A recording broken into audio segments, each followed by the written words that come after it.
Demonstrations over the death of George Floyd spread across 6 continents over the weekend. Chants of Black Lives Matter echoed from thousands of protesters in cities around the world. They were voicing anger not only at racism in the U.S., but also in their own country. Senior foreign correspondent Elizabeth Palmer was in London for one of the largest protests. In London, joining this protest mattered far more than the lockdown rules. Thousands, many masked against coronavirus, gathered outside the American embassy. What's your message to your American brothers and sisters?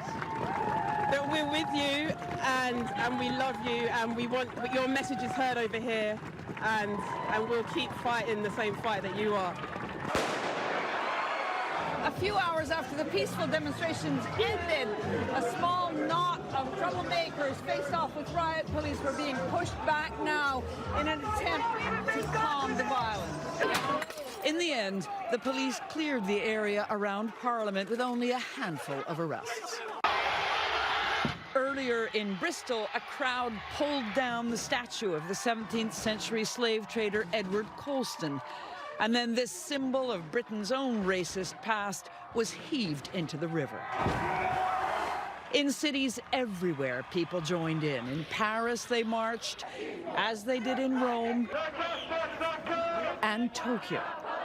In Hungary, a silent crowd took a knee for 8 minutes and 46 seconds, the time Officer Chauvin had his knee on George Floyd's neck.